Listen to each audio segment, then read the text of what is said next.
ahead and get started. First of all, I want to welcome everybody to our Lunch and Learn behind the scenes. This is always a fun Lunch and Learn where we get to learn a little bit about what all the different organizations are doing in our community. And I always think it's interesting to hear what they say. And nothing that we have done has prepared them other than just tell them what is going on in our community. So it's just exciting to see that. The other exciting thing, I always get excited about food. I don't know if you do that. But we do have Mary Igo, Brownstone Meal. She has created an awesome spread for us. So hopefully you're hungry. And I'm not going to stand in the way of you and eating. So let's pray. I'm going to release the speakers to go first. We're going to eat for about 10 to 15 minutes or so. And then we're going to have those presenters present, okay? All right, let's pray real quick. Father, thanks for our day. Thanks for allowing us to just be here. Thanks for the sunshine. It's a beautiful day. And we appreciate how much you take care of us and how much you watch out for us. God, right now I just want to lift up the food to it. Just thank you for the food. Bless it to our bodies. Be with all of our prayer requests that we have. And God, we just want to continue to live for you. So just thank you for all the praises and just the goodness that you've also brought to us. God, thanks again, and we love you. And it's in your son's name we pray. Amen. Amen. All right, so the people behind me, these are our presenters. If they'll go ahead and get in line. After they get in line, you guys can. And then we'll welcome everybody back and hopefully start. About 10 minutes or so. But he's got a lot to say to us, I think. So I think everybody does. So why don't we go ahead and get started? But I want you to feel free in some things. A couple housekeeping things. Bathrooms are to the back. If you go back there, there's both men's and women's. And do not hesitate. If you want to get a second plate or second helping of some of that fantastic food, please do so. So don't feel like you have to stay seated. Those of you who've kind of got your back turned, you can kind of have your back turned if you want to. If you want to rotate around, it's fine. It's totally up to you. So we'll go through our order. The order will go like this. We'll have the Chamber first, Miss Lindsay Skidmore, then the CVB with Tracy McCoy. County Commission is going to be Mr. Gary Roberts and Mr. Craig Chapman. And then after that, the City of Summersville, Mayor Schaefer. So hopefully you get a little bit informed today. And hopefully it's an interesting thing. If you want to take some notes, you're more than welcome to. So first on the list, let's welcome the Area Director for the Summersville Area Chamber of Commerce, Miss Lindsay Skidmore.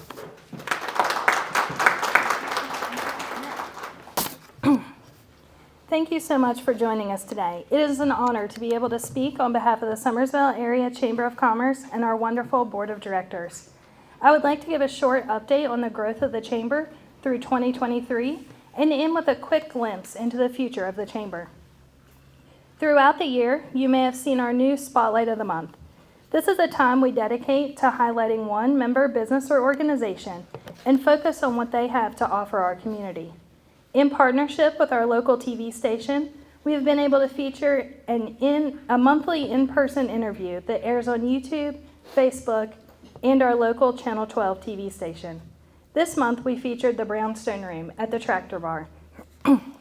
If you haven't had a chance to watch that interview, I encourage you to head over to our Facebook page and catch the replay. This year, we have witnessed a continual growth in participation and attendance at our annual community events, such as the Member Showcase, the Back to School Bash, and the Taste of Nicholas County. Each event serves our members by offering a way to connect them to the community and promoting them to their respective target audience. Our annual dinner attendance increased 47% this year, and we were able to honor 15 members, red carpet style, with various awards. Our third annual Shop Local campaign, or Pink Weekend as we call it, was an overwhelming success with 33 participating businesses. Each business reported a steady flow of foot traffic, an increase in sales volume, and several reported record-breaking profits that weekend. The list of 2023 events goes on and on. We have really tried to integrate the Chamber into the community so we can better promote our businesses and organizations. But we really didn't want to stop at promotion. The fact is that the Chamber is here for the betterment of our businesses and organizations, and that goes far beyond promotion. We want you to be the best organization possible. Therefore, we have really put an emphasis on member education. We have hosted several Lunch and Learn sessions this year, focusing on educating our business community on topics that relate to them. In August, we proudly debuted our newest event, Chamber Brews and News. This is a time when we bring business owners and leaders together during the morning hours to sip coffee, share business tips and tricks, give updates on future events, and support each other. The inaugural session had such great feedback that our Education Committee is preparing to offer these meetings every quarter beginning in 2024. The Summersville Area Chamber of Commerce is continually growing. We have steadily increased our total membership number throughout the year and are currently up 18% so far in 2023. We have watched our business community grow as we participated in several ribbon-cutting ceremonies this year for newly opened area businesses. Our members are continuing to verify the value of the chamber, providing feedback of increases in store sales, a rise in member-hosted event participation, and are boasting an overall surge in business recognition throughout the community. As 2023 comes to an end, we find ourselves looking forward to 2024. But at the Summersville Area Chamber of Commerce, we still have one more event in store for this year. Coming this Christmas, we are thrilled to host our next major event, the Winter Classic. 5 days of exciting middle school and high school basketball games held right here in our area. You may ask yourself, what does the Chamber have to do with sports? Why basketball? First of all, Summersville is blessed to have a state-of-the-art facility right here at our fingertips. You would be hard-pressed to find another facility that compares to the Summersville Arena and Conference Center. So why not encourage sports fans from all over the state to attend our venue, sample our delicious cuisine, browse our unique local shops, spend the night with our lodging partners, and explore the many majestic sights of the greater Summersville area. With the support of the City of Summersville, the Summersville CVB, and the rest of our gracious sponsors, we will be hosting 46 teams within the 5-day span. That's over 1,000 student athletes and staff. With those teams coming, also comes parents, friends, and fans that will have the opportunity to see what our area has to offer, and I'm confident they will want to visit again. If you are interested in sponsoring this event, I do have a few sponsorship packets available, but I really want to encourage you to come out to the Summersville Arena and Conference Center December 26th through the 30th to enjoy the event. Make a point of speaking to our visitors, whether it be at the games or at the gas station. Tell them about your favorite place to eat, the best place to buy souvenirs, or simply why you love your hometown. After all, the best representation of a community is its people, and we truly have a remarkable community.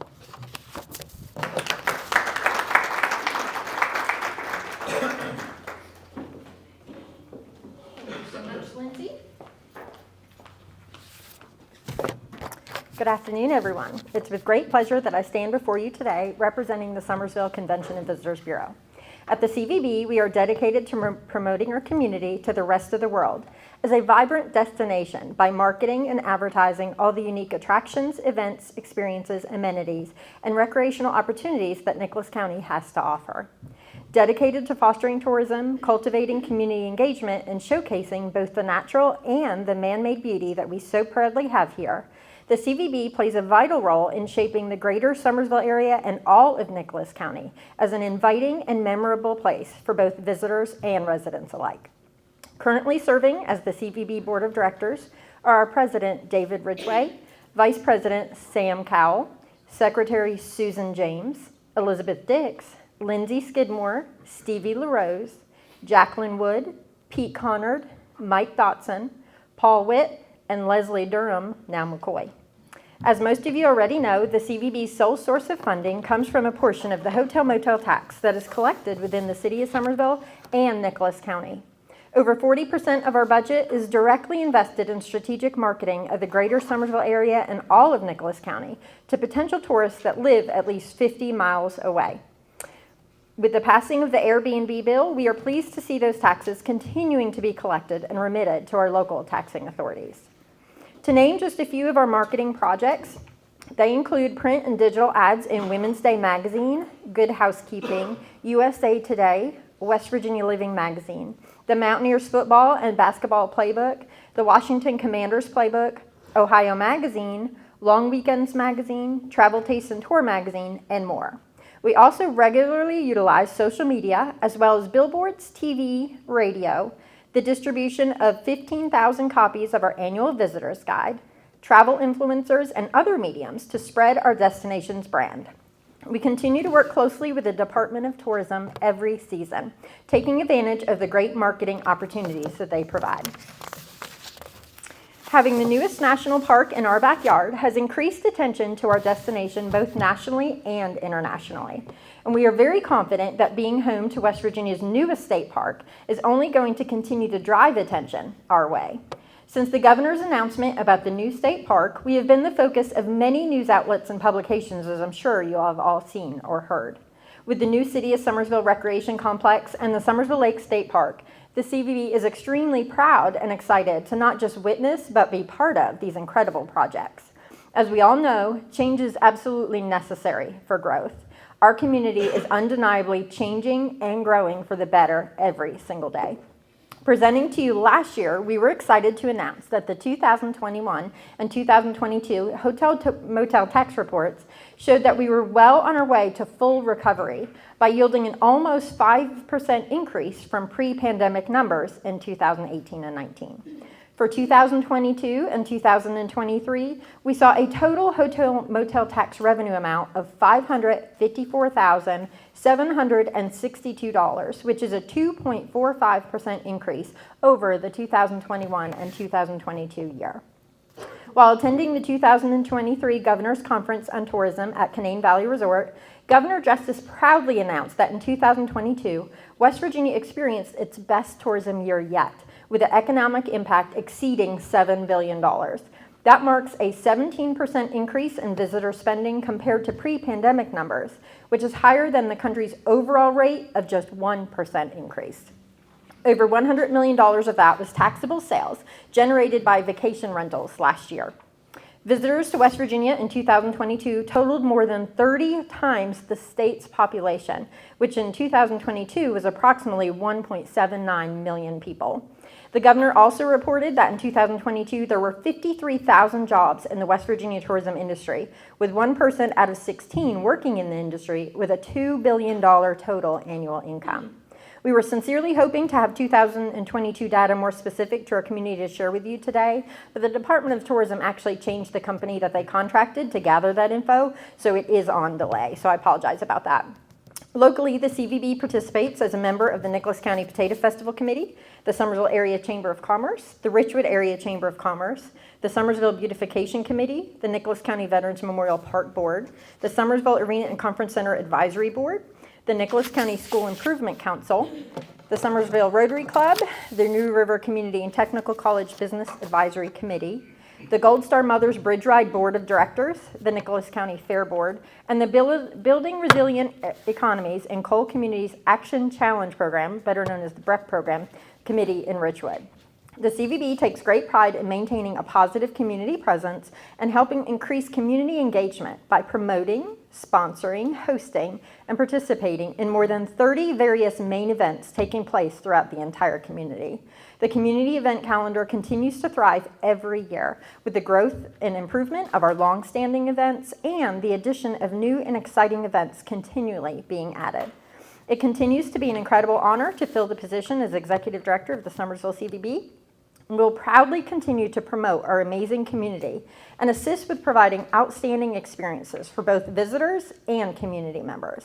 We are grateful for the support of our valued community members, partners, and team members. As the saying goes, it truly takes a village to do great things, and we couldn't be prouder to be a part of this one.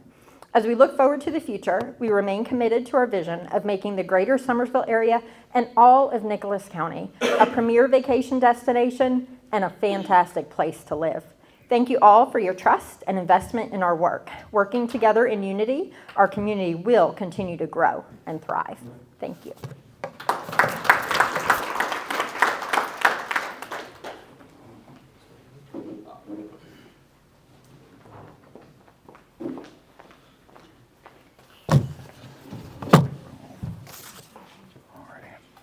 So I'd like to thank the Summersville Chamber for hosting this event. It's always good to get out and get some information out to the community.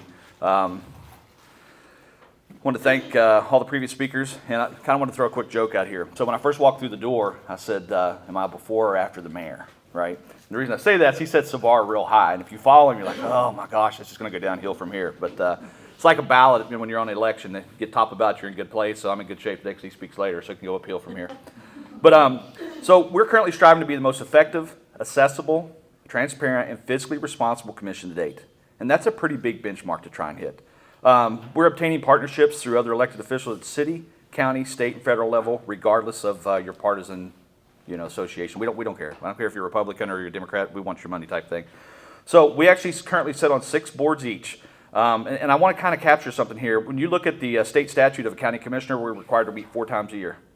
That's the requirement. That's the statute. That's what it says. Now, we know county business can't be done like that, but I always like to capture that and kind of show what we do, I guess, above and beyond, and to show that we actually have investment into the county.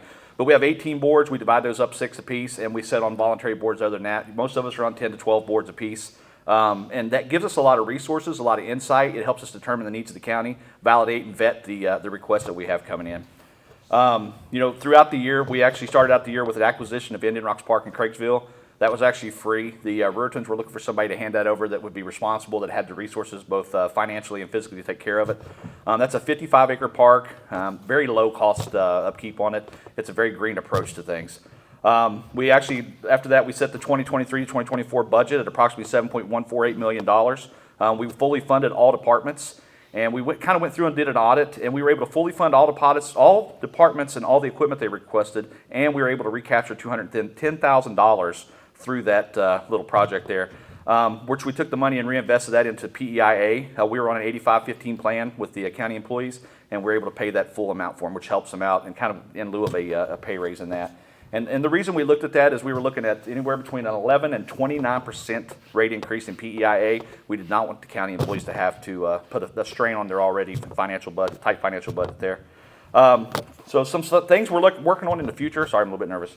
The state mill partnership with the city of Summersville and the state EDA. That we're looking at 34 positions. It's going to generate at about $40,000+ a year. And that's one of the things that we're looking at is we're looking at jobs that come in with quality. We're not looking for quantity. We want something that people can actually afford to support a family on.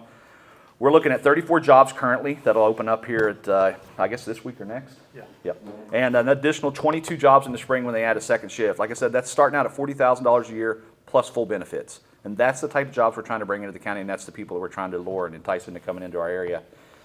We've also got a partnership that we're working with the NRGRDA, which is the New River Gorge Regional Development Authority, to acquire a $5.5 million funding support on an electrical upgrade for a local business that we have. And they're looking at a potential 30,000 square foot expansion, resulting in an additional 35 to 40 and maybe even high 50 jobs that we're looking at anywhere between $40,000 and $65,000 a year annual salary. So like I said, we're trying to bring jobs in that people can come to the county of Nicholas and live and support a family on. We've actually got a state-of-the-art Office of Emergency Services and 911 Center. The building was purchased for $1 to keep the cost down. And everything that we've been through so far as all the ancillary equipment outside of the construction, has came through funding for grants, block grants that are released by the federal government. That'll give us the capabilities to back up other counties and expand our current capabilities and work to drive response times down. I think we're all seeing that. Being a rural area, the response times are pretty high, and I think through technology and through our approach and through a new center that we can partner up with other counties and actually pull in aid from additional counties, that'll drop our response time down. I want to kick it over to Craig, because Commissioner Chapman's been working a lot more in depth on that than me.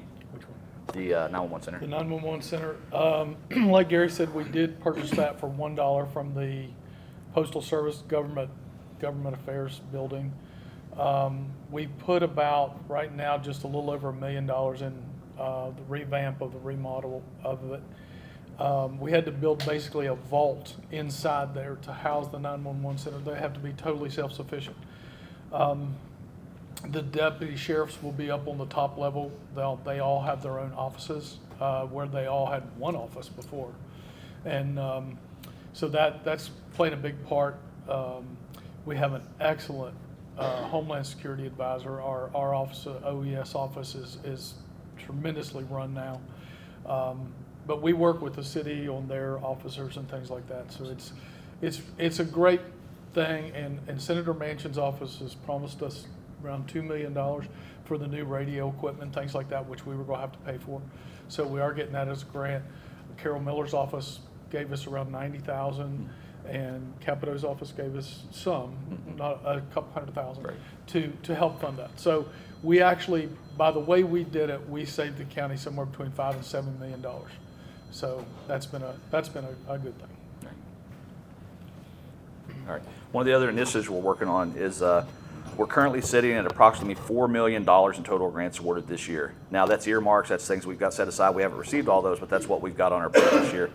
That includes about a $20,000 federal humane organization grant to upgrade and do repairs to Nicholas County Animal Shelter. We have a comprehensive opioid stimulant substance abuse program that's $77,000 to help out with salaries on peer recovery specialists.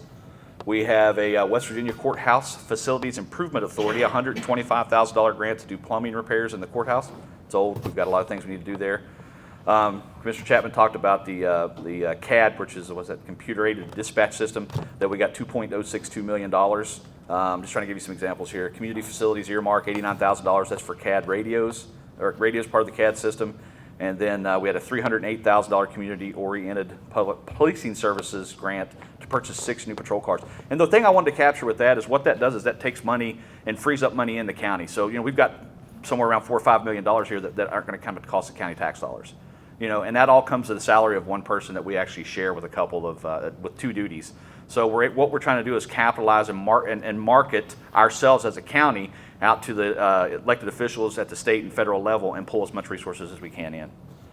So one of the other things I wanted to capture is we brought the Sheriff's Department merit increases of $7,200 apiece, brings them up more in line with what they deserve for the risk of the job and the position itself. And we're working on a solar grid panel down on the Nicholas-Clay County border with a potential of 250 megawatts of power.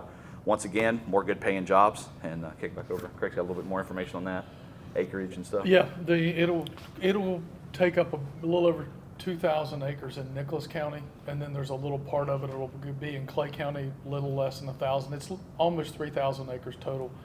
And this will be a $250 million investment of this power company that's coming in here.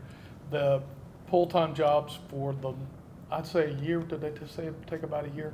The really high-paying jobs, probably 100 people will be in here, kind of like the pipeliners, come in and will build this.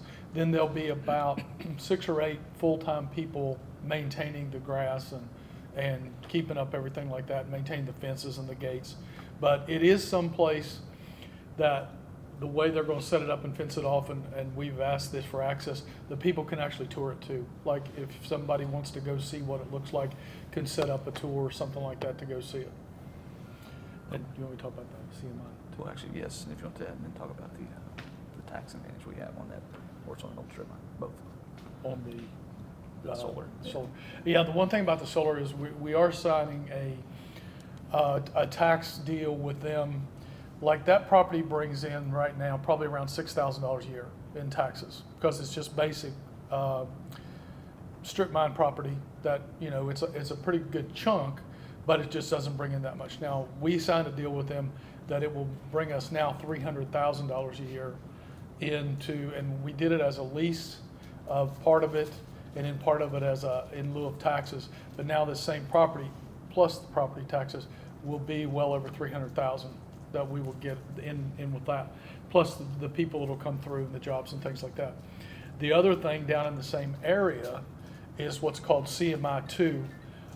The mayor may talk a little bit about that, but that is a training place for military, and it's a privately owned company that has set up on the old Fola strip mine, and they will be actually training officers or enlisted men, whatever, from everywhere. They'll even come from other countries here for training.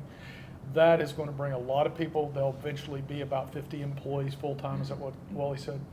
And so we are working very hard. We just had a meeting last week of bringing those people into Nicholas County to spend their dollars, because you guys down there, military guys have money in their pocket, they spend it. And so we're working really hard to get them up here to spend their dollars. So that will also be a big plus. And just a caveat onto that. So it's civilian military innovation. They test new technology out, and some of the cool things that they had advised us when we were down there. There was resupply drones that they were tested in April. Those are actually now in Israel. I thought that was actually really cool. They had some robotic dogs down there that can actually walk. You can kick them. They can't kick them over. They can right themselves. You could take cameras into burning buildings, into insecure, unsecured locations, and not put people's lives at risk. It's a really good thing. And as Commissioner Chapman said, one of the things we're trying to do is you've got the potential of having 500 to 2,000 people 12 miles back up in Fola. We've got to get them out in Clay. We've got to get them into Nicholas County, and we got to capture that money because, like I said, when I was a young Marine, I wanted to go out and spend some money. I wanted to have some fun on the weekends. So we're literally trying to develop transportation strategies, drop-off strategies, communication strategies, so we can communicate what's available, what businesses are available, where they can grab something to eat, where they can grab a clean T-shirt if they need it. Some places they can grab things like that. And I think it's going to be more than a short-term gain to the county. It's going to be more of a gain to the businesses. And that's what I try to say when it comes to the commission. It's a little rough because we have X number of parcels in the land in the county, and we have an X number of max rate of levy that we can assess each year. We're sitting there right now. So we don't want to tax on a higher level. We can't create land. We can't subdivide parcels. We'll just end up with the same amount of money. So we have to take what we have and make a more effective and efficient use out of it. So that's actually our goal. And it's we worked for the first year trying to do everything we can to capitalize and maximize the dollars on everything we can bring in. We're also working on from the state level on some lobbying efforts. So we have the County Commission Association of West Virginia, which is all 55 counties. You have 169 commissioners in the state of West Virginia. We come together to try to capture the top 5 to 6 initiatives that we want to actually support legislation with. One's a reduction to jail bills. We're looking at right now on a $7 million annual budget. We're looking at about $1 million of that's going to go straight out to the jail bill. And that's rough right off the top. So we're trying to figure out how we can address that. We currently have one commissioner, I believe, or 2 that sit on the board, the state board, with jail authority and places like that. And we're trying to at least add another person or 2 to that and just kind of get in there and get more insight into what's going on, be able to communicate our needs and the impact that some of those decisions are having on us. And it's the same with, we're actually looking, and I spoke with the mayor a couple of days ago to set up a legislative meeting before the session starts out. And what we want to do with that is to sit down with our senators, with our delegates, with the commissioners, and hopefully the mayors of the town, and sit down and determine what do we need in Nicholas County. When folks go down and they're signing legislation and recommended and supporting legislation, what are the needs of the constituency? And I think that's very important. And Tracy had spoke about BREC. I just want to hit that real quick. There's Building Resilient Economic Coal Communities. I'm a part of that. That's up in Richwood, and that's a USDA block grant that's coming down. There's not really a cap on the money that we can actually request. So it's almost like a city overhaul that they're looking at. They're looking at infrastructure. They're looking at housing. They're looking at the medical aspect. They're looking at outdoor adventure tourism. There's a lot they can capture. And when I first went into it, I thought we were just looking at rail trails, but we're looking at literally a redesign for the city of Richwood. And then the second one is RPN, which is the Rural Partners Network. That's a 8-state countrywide initiative that we're actually part of the PRN, which is an 8-county initiative in central West Virginia. And what we're looking at, the same with that, we're looking to propose, we combine projects, make them bigger, show a larger impact, and hopefully bring in those tax dollars from the USDA. And that's the potential of millions right there. So we have growth, potential growth, and like I said, it doesn't come at the taxpayer dollars. So that's about all I have. Good. I kind of made some notes because I forget. We have put a lot of money into this park. If you guys have noticed that over the last couple of years, we've probably put about $300,000 into this park. We have got our deputies' pay up. That's one thing we worked pretty hard on. And the way it come, it didn't really cost us that much money because we had some older deputies that retired, which we were able to, they had a lot more money and was able to spread it out. We've given a lot of money to the PSDs, which is the water things, and we pay attention to the PSDs now. I think before they kind of were forgotten. So we funded a lot in Craigsville. Yeah, we had the new pump for the sewer plant. Yep, and Wilderness, we've been involved in that. We also helped fund the new water lines, is that what you call it, on Hinkle Mountain, the new water service Expansion. on Hinkle Mountain in Richwood. And our investment we put in, if they would have done it 30 years ago, our investment would have paid for the whole thing. Now it was an $11 million project. Yep. So one thing we do with the boards now, we appoint people to a lot of boards. So just because you're breathing doesn't mean you're going to get on a board with us. We actually do qualify people to get on the boards. We have a nice airport here. If you guys haven't been to our airport lately, we're really putting a lot into that airport. We've got a new hangar. Thanks to the board members of CRW, Charleston Airport, they basically gave us a hangar, and we rebuilt it. We've got 8 planes there now. We're trying to get 10 housed planes there. And when we do, we get some extra FAA money. We're working with the Corps on getting the Corps gives out about $150,000 a year, but we have to have a 20-plus year lease. So we're working really hard, and our lease is at 17 years now, to get that up so we can get, we've lost $450,000 in the last 3 years that we're going to try to get back. We got the new plumbing grant. We also helped, we didn't have to put any money in it, but we're kind of responsible for the new broadband going on Hinkle Mountain in Richwood. And with the new broadband going up there and the new water, there's a lot of land up there that can be developed, which helps, you know, the eastern end of our county, which is important. So, like I said, the airport is a real big deal. The city is with us on that. A lot of the things that we do in the county, the city helps us. They help us with leadership, sometimes money. They were involved in the stave mill as well. So the one thing you'll find in the city of Summersville, it's almost like they're a county city. So we appreciate Robert and all you guys do for us. And definitely give these two ladies a hand. They do a terrific job. And I guess the one question everybody has is, yes, I have lost more weight than the mayor. I found it. All right. Okay, I'm going to try to do this without a microphone. I don't think I need a mic. First thing I want to say is I'm going to try not to repeat anything that any of these folks have said. I appreciate them and all they do. And there is no way I could give you the total picture of the city of Summersville unless you all don't have anything to do till about 3 o'clock. So what I'm going to do is I'm going to do my earnest best to highlight some of the key stuff. First thing I want to do is Stevie LaRose, sitting at the back table, is one of my colleagues in leadership on council. Stevie, I appreciate you being here. And I want to tell you that I truly believe the success of the city falls on 3 different groups. Our partners, those that we collaborate with, and the city employees. That's the success of the city of Summersville. It is not one person, it's collectively all of us. Many of you out there have partnered and collaborated with us before and still do today, and I hope you will in the future. And all of these folks up here, especially the county commission, both of these ladies here, we're in regular contact and collaborate, partner.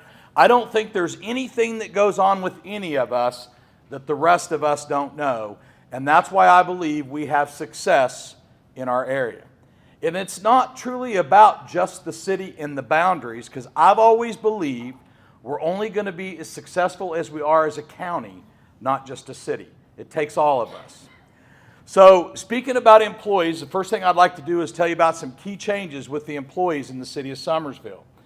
Got with us here today Marianne Taylor. She can't stand up because she's busted her kneecap. Marianne is, right as we speak, transitioning into her new role in the city, and her new role, job title, is Executive Assistant to the Mayor.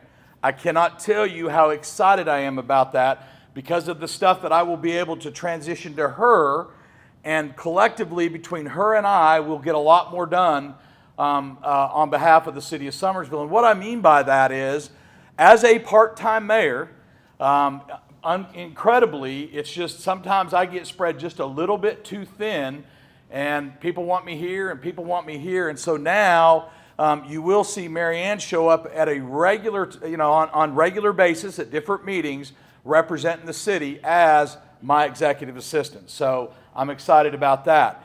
In doing that, I'm also glad to have Cindy Stump here today. Cindy is transitioning into her new role. Actually transitioning, you're there, Cindy. Cindy is the new executive director of the Summersville Arena and Conference Center. One of the other things I'd like to tell you that's kind of neat about that is we are beginning to shift those employees to the city as employees, not Arena and Conference Center. So right now we're running a dual program. We have a tax ID, and some employees are still Arena and Conference Center, of which Cindy manages. But Cindy and the new chef we just hired are now official city employees with city benefits. One of the things that we ran up against as we continue to develop and build the success of the Arena and Conference Center is our compensation package. To get people in and make sure that we can retain them and really build a good foundation. So we're beginning to transition those folks at the Arena and Conference Center to what we call full-time, full-fledged city employees. And Cindy has just hired Oscar. I can't say Oscar's last name, but excitingly, Oscar came from Cafe Semino's, and Oscar is the new chef. Now let me tell you this. As we grow, we always are mindful of those that have carried the torch for us, which there's still, you all probably know many. We're still glad to have many on board, but as we continue to develop, it was key to move to a chef for the conference center and our needs. So collectively as a team, they will continue the success in that venture. Also, many of you know, Gus Rader was a statue for many, many decades in the city of Summersville, playing many roles, eventually working into the manager role of the street department. Gus retired in 2023, which excitingly, we brought in Tim Hypes, who operated for a while under Gus. Tim brought an array of experience professionally in the needs of what one would need for the abilities to run a street department. So Tim is now our manager, and by the way, doing an excellent job. And just by fluke today, I run into Gus today, hadn't seen him for a while, and he looks like a woodsman now. Sam Young is the new director of SCTV. I see Stanley Atkins here today, former mayor of the city. That was kind of Stanley's project. In an exciting way, as we continue to build out SCTV, Sam Young brings a whole new dynamics to the platform of the Summersville TV station. And the experience he brings and the vision, and I'm going to tell you, we're stepping the game up with SCTV. When you, and already, like Sam tells me sometimes, we don't need just one videographer at some stuff, we need two. So we're doing that. And of course, immediately, he said we need to update some equipment. So right away, he come with a big ticket in dollars on equipment that we upgraded, both cameras, microphones, so on and so forth. So I truly believe that you're going to see, as it needed to be, as you keep up with times and as you know, technology changes, we need to make sure that we do our earnest best to do that. And we've got Sam on board now, and he's well on his way. And of course, with all of his assistants that he's got helping him in that venture. So now let me try to highlight some city projects real quick. And first thing I like to do is tell you a story. And this is a funny story. So yesterday, I stopped into Go-Mart across from the funeral home to get me a Chronicle. And I went in, been buying a Chronicle for a long time at 63 cents with tax. Stopped in to buy a Chronicle yesterday, and the boy said 65 cents. I said, just 65 cents? He said, yeah. He said, it's that tax that the crooked mayor and those politicians put in. He said he needed his private driveway paved. So the young man had no idea who I was. I was that crooked politician. And he actually said the mayor and his crooked politicians. They put that tax in to pave their private driveways. So I thought to myself, I'm digging out 65 cents. How do I deal with this? And I said, young man, let me assure you something.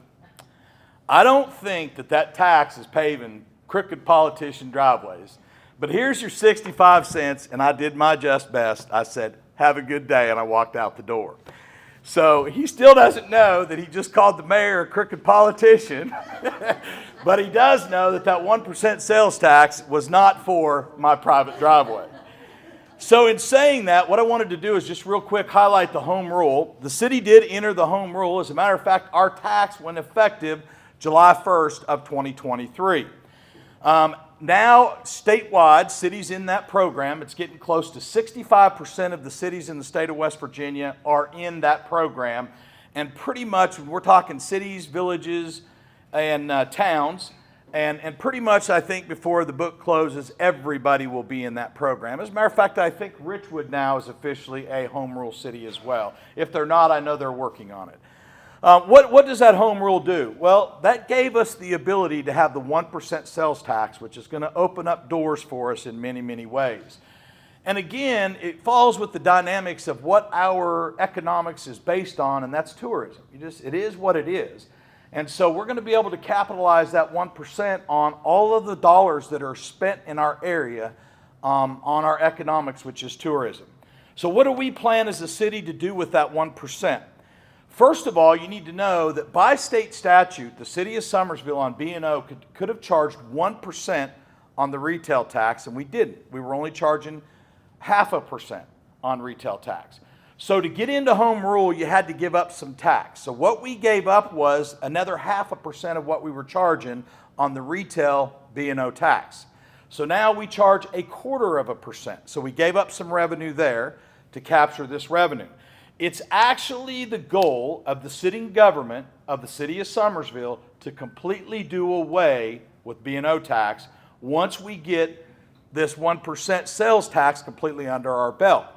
I will tell you that we have budgeted on the sales tax this year $1.6 million.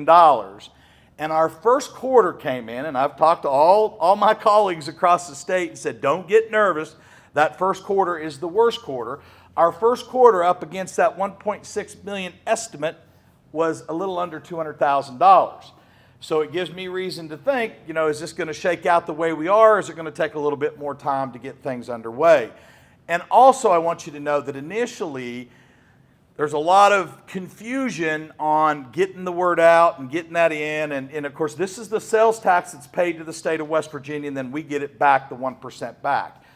So anyway, still trying to define some of that stuff, get it lined out. But really, estimates are that when it's all said and done and we're truly collecting 1% on all retail sales, that our number should even be above the 1.6 million. So that's why we didn't completely do away with B&O to start with, because we didn't want to cut our nose off to spite our face and then say, now what are we going to do about that lost revenue? So also you had to identify to get into the program what you were going to spend those funds on, what you're going to spend those monies on. So it was easy for us. We went for first responders, the police department. It's always of our interest to keep our police department as competitive as we can from the standpoint of what they make to do the job they do. And of course, then next is safety equipment, cars, whatever it is, body equipment, cameras, whatever it is we need. We want to make sure that we always give them everything that they need to do their job the best they can. The other thing we're getting ready to do is make some changes with the fire department. In the fire department, of course, not only are we using some of that money to continue to update their equipment and training, the city of Summersville, in partnership, of course, with the fire department, we just ordered a $1.1 million truck that is supposed to be delivered June of 2026, and we've paid down a $100,000 payment on that truck. Along with that, when we get lined out with the revenue, the new sales tax revenue, the city of Summersville is going to go to paid drivers at the fire department. So what will that do? That will greatly increase our response time because, when we get it where we want, we'll have drivers that will be full-time at the fire station. Call comes in, they get the garage door open, the truck ready to roll, they show up and they're out the door.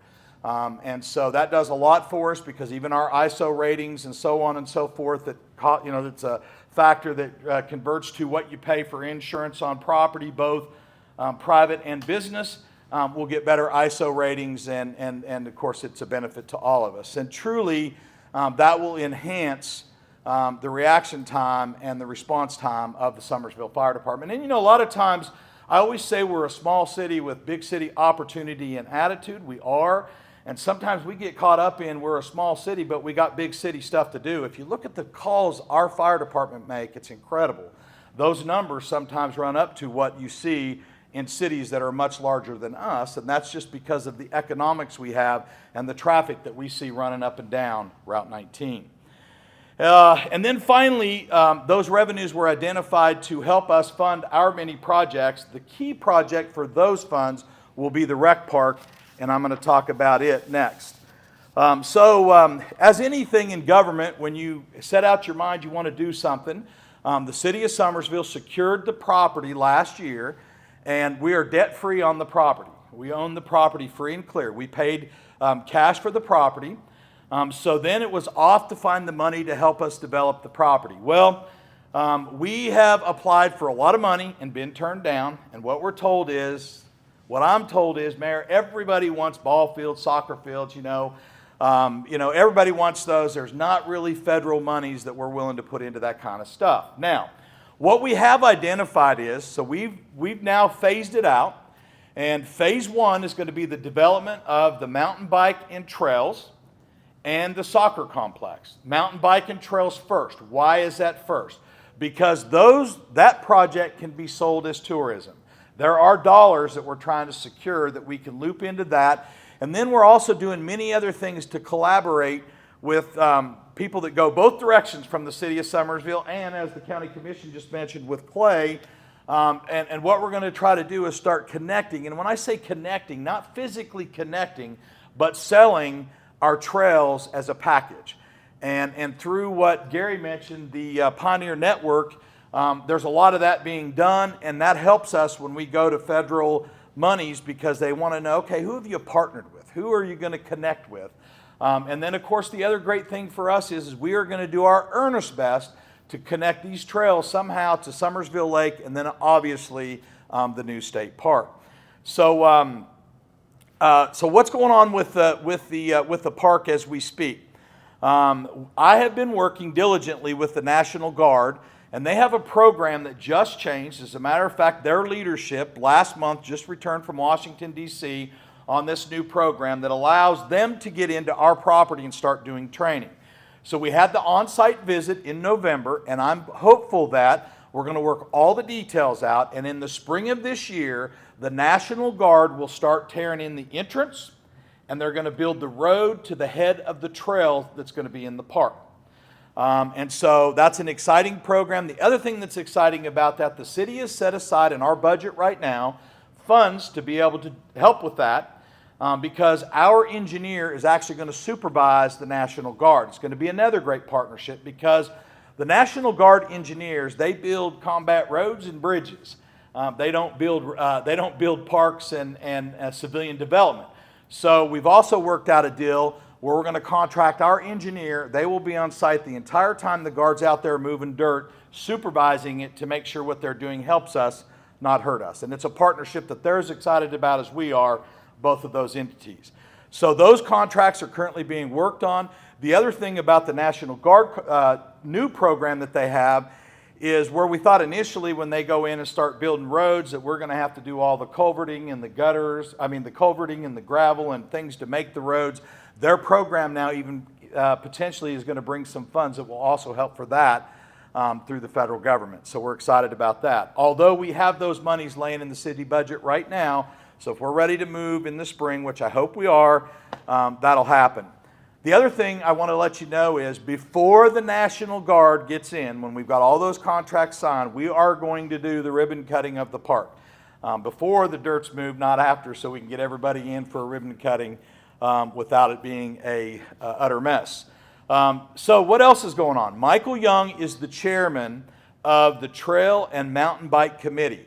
Every aspect of the park has been broke out, and there's committees that are ran by citizens of our community. Them and their committees are going to be the ones that are going to develop the park, not the mayor and city council. Certainly we are involved, but we are not, it's not going to be a city developed park by city government. It's going to be the citizens. So Michael Young is the chairman of the Trail and Mountain Bike Committee. And in a real exciting way, his committee, they're currently working on the trail development, and I've already had a trail designer on site. I talked to Michael this morning, and he assured me that the actual design work is underway, and we should know something soon as to the preliminary work, and of course what they're doing is getting it ready for construction. So that will be the very first part of phase 1. We're going to get in there and get the mountain bike and the trails developed so then we can get people in there. So the Guard's going to build the access in and the head to the trail, and then we've got the trail people already working on the design of the mountain bike trails and the trails in the park. So that's your park update, and then we'll just continue to beat the bushes like we do on a regular basis. I can't say enough about our partners, Region 4 Planning and Development, and how they help us. Pioneer Network, it just goes on and on and on. You start naming people and you leave somebody out, but we are working every direction we can to make sure that there's not a leaf not turned over if there's funding available, that we're in line to try to get some of that funding. Let me next talk about the Visitor Center, the partnership. This is a partnership with the City of Summersville, the County Commission, and the State of West Virginia. When we found out about the new state park, immediately I started thinking, boy, do we really want our city bookend with a visitor center for the new state park on one end of town, a welcome center, and a visitor center at the other end of town. So we'd be booked in with a visitor center and a welcome center. Basically, at the end of the day, both of them having real similar missions. So immediately when I found out about that, I reached out to the state and said, hey, what do you think about us bringing the dollars that we have to the table with you all and doing a joint venture on a welcome visitor center there at the state park, the entrance of the state park. State right away bought into it. We actually, the city of Summersville, right now have a little over $3 million.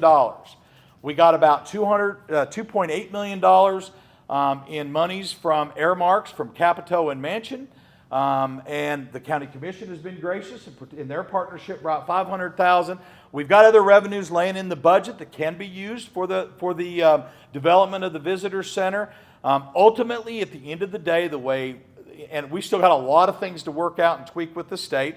What's going on right now with the visitor center is we have put a formal request. The city has put a formal request in to the Housing and Urban Development Secretary. I'm talking in Washington, D.C., because at the end of the day, we're going to spend those monies that have been allotted to the city of Summersville to build a building on state park property that we won't own.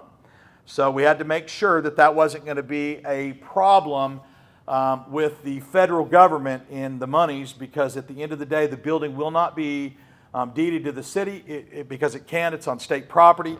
I've been assured that there's probably not going to be any issue whatsoever. The formal request is in Washington, D.C. as we speak to allow us to build this out, spend our money on that state property in a partnership with the county and the state, and build this welcome center. Ideally, the idea is that the CVB, that will be their new home, and we've got a lot of dynamics that we've got to work out, because it's kind of been all over the place what the city's responsibility will be at the end of the day in the operation, maintenance, and existence of this Welcome Visitor Center. But I feel real positive that we are going to definitely be able to move the CVB into the Visitor Center, and they'll either operate in a capacity of running the entire center, Visitor Welcome Center, and or they'll still be the component that will be able to operate as a CVB and a Welcome Center for the city of Summersville. So we're excited about that, and I know the CVB is too. We got to do something, because it's been a wish long time of both their board of directors and the city to get them moved out on Route 19 and in a real visitor center capacity. The last thing I want to do is just give you some quick updates on the hydro plant. There's all kinds of projects. No, I missed one project. I went by something. Let me talk real quick about, let me see, where did I miss that note at? Actually, I skipped to the home rule because I wanted to tell you the story about the young man at Go-Mart. Sidewalks. Diligently, we've been working. And if there's anything that's frustrating about working with the government, it's how long it takes once you get government money from the time you get it to the time you get to go to construction. And so it was about 2.5 years ago, the city was awarded almost $500,000 to build the sidewalk on Webster Road. And here we are in 2023, and today, before I came to this meeting, I got confirmation we're going to bid January 9th with the idea that the construction will be completed by November of next year on that piece of sidewalk. Sadly enough, when that project started, that sidewalk was going to take us from Grove Street all the way to the driveway there of the old Tully House. Well, as it is with inflation and drag their feet and making all these changes and everything you got to do with both state and federal government, here we are in 2023, going to go to construction in 2024. We got a little over $500,000 to build a piece of sidewalk, and all that's going to do for us is go from Grove Street to the pond. That's how much that sidewalk's going to cost. And it drives you nuts. It drives you nuts in all the rules and the regulations we have to meet. Curbing and drainage, and it just goes on and on and on. I mean, literally, I thought at first I could fight it, and I found out at the beginning you fight it and it just makes it worse. So you just have to do, and so as you know, there's been a lot of work going along there. We had to move a water line. Graciously, we got Miss Campbell to agree to let us take her bushes out to get everything done. And if you drive by there now, you see the front of her beautiful home. And today, when I pulled out of Starbuck Road, I looked at her house, and she's got a big wreath hanging on the front door. And what we don't know is that wreath always been there, or did she just hang it there? Because she's always been blocked by those bushes. But that sidewalk project will start. We had to move the water line, and we also had to move a power pole. All that's been done. We are ready to go to construction. They finally approved us. And as I just told you, bids go out January 9th. Construction will be, they have to be completed by November 10th of 2024. And then we also already have an application in and been pretty much told we're at the top of the list to pick up the next piece from there to North Street. And of course, that's a big project. I have a feeling when we get awarded the money that we've got, we'll be biting it back off again. We won't be able to get that far. But the idea is connectivity in the city of Summersville. We not only want to connect to the head of the park, the new park, the rec park, but also it's always been a goal of ours to get connection out to Merchants Walk so people can literally get traffic-wise around the city. And then the other thing I'll highlight about sidewalks, we're going to put a priority on sidewalks, on restoration of some of our sidewalks that have gotten away from us here in the last 5 to 10 years. It's time to get out and do some sidewalk repair and bring some back up to a standard. So we're going to do that. That's our goal for the balance of, say, the calendar year of 2024. The last thing I want to do is tell you a little bit about the hydro plant. And this is a project here that just takes incredible amounts of time. And the city is now well connected with the folks in Washington, D.C., which is where we deal with the Army Corps of Engineers. And we've had a lot of help. We actually got some legislation wrote that helped our power plant that passed in December of 2020.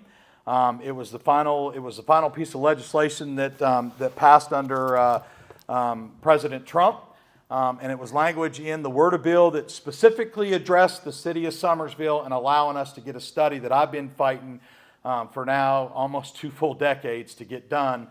So that we could improve and enhance generation, which is good, clean, green energy at that dam, because we waste a lot just because of a book that was set on a shelf in 1960, which is the Dam Operation Plan. And so we finally have a study underway. Interesting enough about the study, the city's got to pay for the study. So us and our partners have already transferred almost $700,000 to the federal government to pay for this study, and the study is underway. By that legislation that was written from the day the study started, they had 1 year to put the report back on Congress's desk on the results of the study. So that's all underway in a real exciting way, because I truly believe from an operational standpoint, there's a lot that we can do to capture on stormwater release and better managing the levels of the lake to not take away from any operation or anything that exists or happens on that lake. We also believe we partnered in a real positive way. To get this done, by the way, we had to hire a lobbyist in D.C., and to get the lobbyist, the rafting companies partnered with us and helped pay for that. So, we just got a lot of good things going, and at the end of the day, we also think that this study might bring some enhanced whitewater rafting as well, and other recreation on the lake. So the study's underway. By September of next year, the final report has to be back on Congress's desk. So we're excited about the outcome of that. One last thing I want to say about the hydro plant is the city also applied for a Department of Energy grant. We've applied for a $14 million grant to put in a low flow unit at the dam. What will that do? That will capture all released waters. I don't want to get too technical, but right now we need 800 CFS CFI to run through before we can run the turbines to generate energy. What this low flow unit, and did not get real complicated, but it's 5 small units, so you can imagine how they'll be able to operate at any release of water from the dam. Will be able to generate energy. And it's incredible what this will do. Now, in a real exciting way, when this money became available to the federal government, nationwide, they had 700 plus applications. They vetted those applications down to just a little under 100 applications. I think the number was 96. And then they allowed 79 of us to go forward to actually try to get the funding, and the city of Summersville was one of those 79 grants that right now are still on the table at the Department of Energy. And actually, this network that the county commission mentioned, and it's about distressed counties. At the top of this application, and I wish Region 4 Planning and Development is here because they played another big role in this. You're talking about everything that we had to do to put this grant together is incredible. Along with, we hired a guy out of Ohio that's the designer on the low flow unit. All the work that's been done is incredible, and we believe that we have what's a top shelf application, and that in some way we're going to receive some of that funding. I'm hoping it's $14 million because you're eligible to be funded at 100%. If that does happen, again, that's going to be paramount for the city of Summersville in revenue again with that low flow unit. So a lot going on, and again, that just skims the surface. There's a lot I'm leaving out. I could go on and on and on, but thanks for coming out today. Thanks for being interested in the city, and thanks to all of you for everything you do to partner and collaborate with the city of Summersville. Thank you.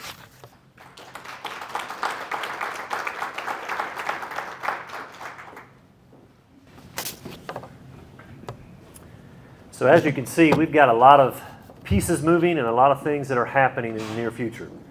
I don't know if you feel this way, but I feel this way. When I'm a part of this community and I live here, I work here, we recreation here, we do all kinds of things, we eat here. When I think about this community, I think about how exciting it's going to be to see some of these things come to fruition.